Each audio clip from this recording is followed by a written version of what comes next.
আসসালামু আলাইকুম রহমতুল্লাহ। সুন্দরবনের মাছ নিয়ে আপনাদের সামনে আবার হাজির হয়েছি।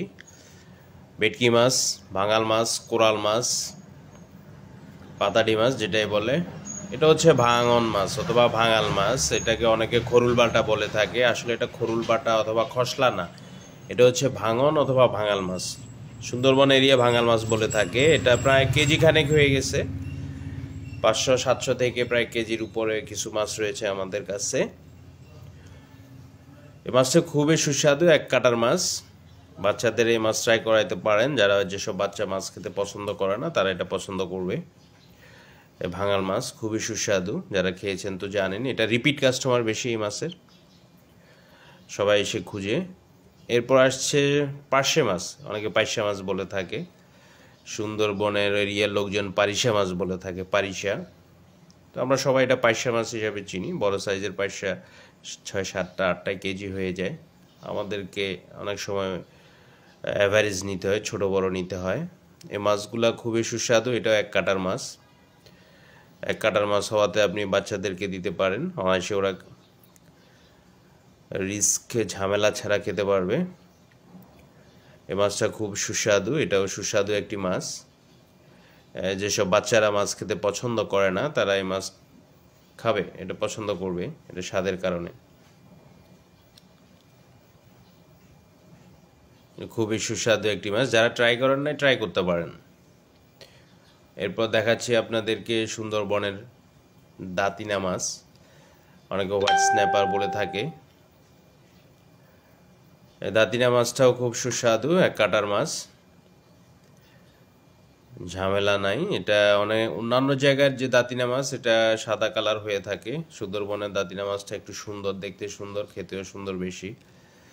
এটি ইউলোপোল টাইপের কালার, একবারে টাটকা মাছ,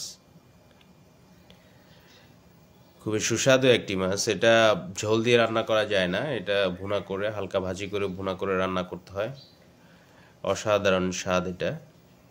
যারা টাটকা মাছ খেয়ে থাকেন, সুন্দরবনে মাছ খান, তারা জানেন এটা খুবই সুস্বাদু। এটা স্বাদের জন্য বিখ্যাত একটা মাছ।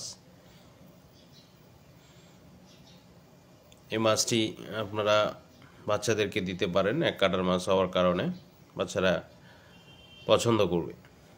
এরপর নিয়ে আসতেছি সুন্দরবনের বিখ্যাত পায়রা মাছ। পায়রা মানে কবুতর না, এটা হচ্ছে পায়রা মাছ। অনেক জায়গায় চিত্রা মাছ বলে থাকে, অনেকে রূপচাঁদা বলে থাকে। আসলে এটা রূপচাঁদা না, এটা পায়রা মাছ।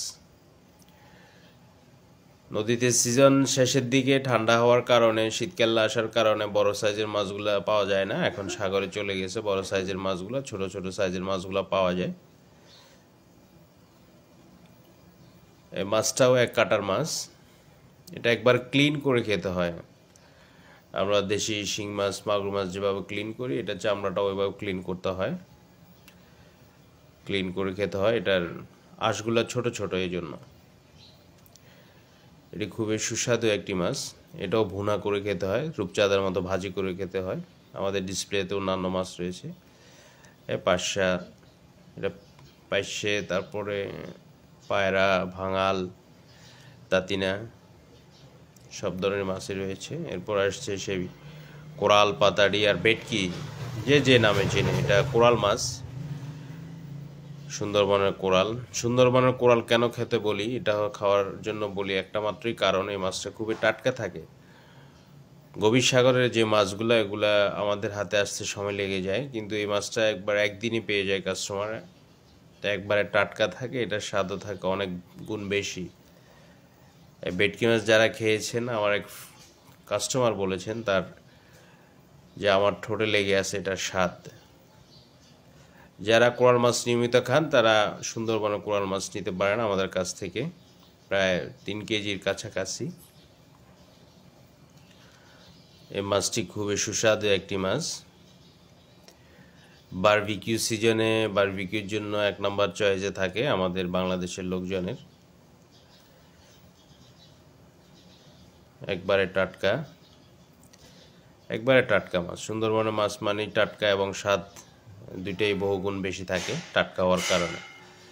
বিশেষত্ব একটাই, এই মাছটা খুবই টাটকা থাকে এবং স্বাদও বেশি। ওই এরিয়ার মাছগুলা, সুন্দরবনের মাছগুলা টাটকা।